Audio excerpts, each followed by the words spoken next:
Hello and welcome to AutoTrader Carology Bite Size, our video series where we host experts in Canadian automotive to discover the latest news and trends in our space, ensuring you are in the know.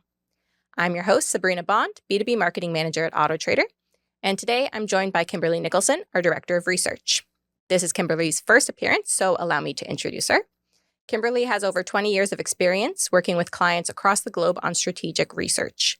She currently leads AutoTrader's research and consumer insights, connecting data, analytics, and strategy to better understand evolving consumer behavior trends, which helps us distill those insights into actionable takeaways for you, our dealer partners. And that's exactly what we're here to do today. Kimberly will be taking us through the results of our latest electric vehicle, or EV, consumer research study to understand Canadian sentiment toward EVs. Thank you so much for joining me today, Kimberly. Thanks for having me, Sabrina. I know we've been doing the study for a few years now, but given recent changes in the automotive industry with EVs, can you give us some background about the study before we dive into the results? Absolutely. I think it's been a really exciting year this year. There's been a lot going on in the industry, as you mentioned. We've been running it since 2022, really focusing around different EV perceptions, different interest and purchase barriers, and why people are ultimately buying them. But new this year, we dug a little bit into the value perceptions, as well as digging into the two announcements and what the consumer feedback was about it. So the first one being the federal government electric vehicle affordability program, so the EVAP program, as well as the Canada-China EV trade deal. So understanding consumers' perceptions about that. So we talked to over 1,700 users of the AutoTrader and AutoHebdo websites.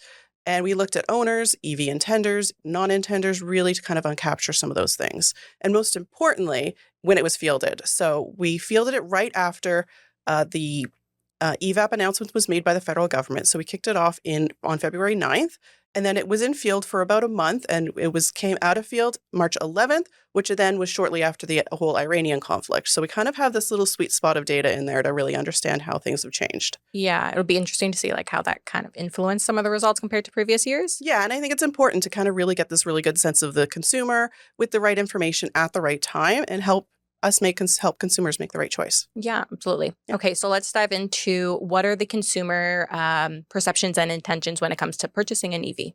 This wave results are up this year. So historically, in the past few years, we've seen it declining every year. So last wave, it was 42%, and this wave, we're nicely up to 49%. And we do know that a lot of that had to do with the recent federal announcement. So we see it in our data too. So it wasn't just the survey results, but our data has shown week after the announcement was made, we had a 21% growth in inquiries, and it's continued to grow up to 73%, and even sales. That's on AutoTrader? On AutoTrader, yes. For EV searches particularly? EV searches specifically. Okay. Do you know why that interest is kind of up? Yeah. So if you look at what the federal government ultimately announced, we are knowing that the government is ultimately answering what a lot of the consumers were complaining about historically. So historically, they've been saying, I can't afford it. The infrastructure is not there. And that was two big components of the federal government announcement. I mean, and we know that rebates are really going to be an influence over their purchases. 65% said getting a rebate from the government is going to directly influence my purchase decisions. Okay. So. Interesting. So in the past, I know that hybrids have always been most popular of EV types. Is that still the case now? Absolutely. So we've tracked it. What interests, what type of EV are you ultimately interested in purchasing? And we've consistently seen hybrid kind of upticking nice and steadily year over year. What's interesting about that is with the federal rebate, hybrids don't get as much of a rebate on what they're purchasing as the battery electrics do. Oh, okay. So the battery electrics are getting $5,000. You can get up to $5,000 back, whereas hybrids about half of that. But at the end of the day, hybrids, they're just seen as a safer option. It's kind of like that little, let's test the waters EV stepping stone for Canadians. Yeah. You can rely on the gas. If you have a long trip coming up, you don't have to be so worried about the infrastructure being there to back it up. Yeah. But it still makes you feel better because you are saving some money, maybe not as much as a full EV, but, you're kind of hitting at some of those really top barriers. I mean, and, we're seeing even the turnover in inventory. So on AutoTrader.ca, inventory levels are up. There's more selection for people to purchase from. And we're also just seeing a general increase in hybrid inquiries as well. So we're seeing that interest on our end as well.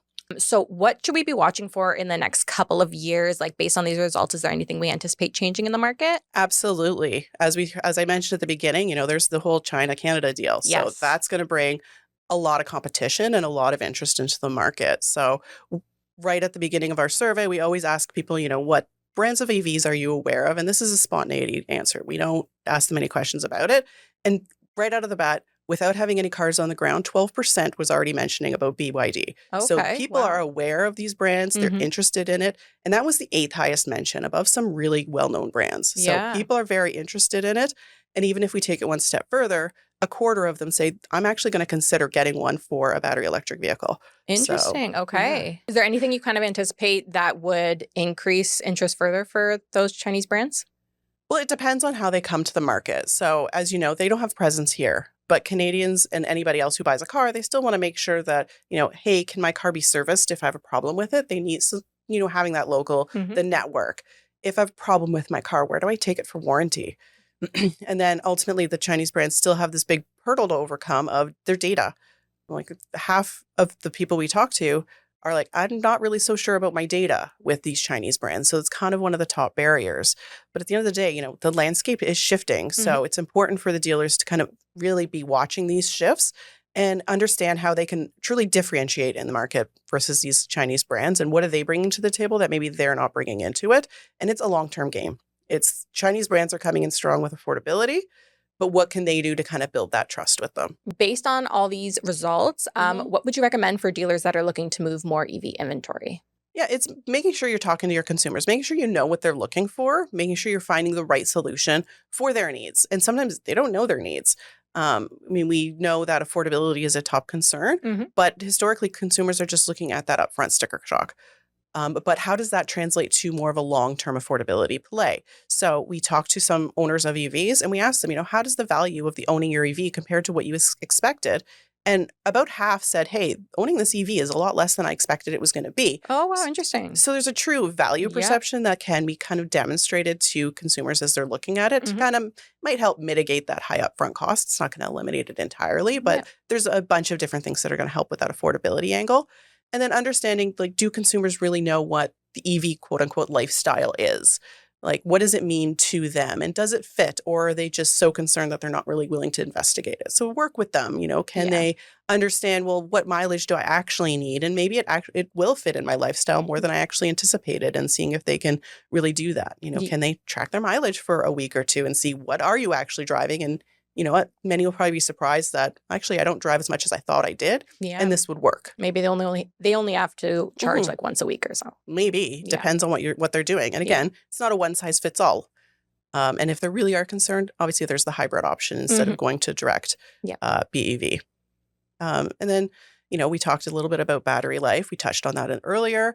But, what concerns ultimately do they have with it? And are they merit? We spoke to owners, and over 90% of them are very satisfied or are satisfied with their EV. So they're happy with their satisfaction. They're, 2/3 of them would buy it again. There is an affordability, like there is a maybe in there because can they afford it? Is the affordability going to still be at play? But, at the end of the day, they're happy with their car. They would look at it again. So how can we leverage current owners to kind of help pull in those intenders or considerers to get them into the market. So perfect. Thank you. Thank you so much for distilling all those insights for us today. You're welcome. And I'm sure that we'll have you on again for a future episode to go over some more research results. Thank you. Thank you to those of you who have tuned in to today's episode. If you're interested in these type of insights, be sure to follow AutoTrader.ca on LinkedIn or visit our newsroom on go.trader.ca for even more data and insights. Thanks again, and we hope to have you join us at the next one.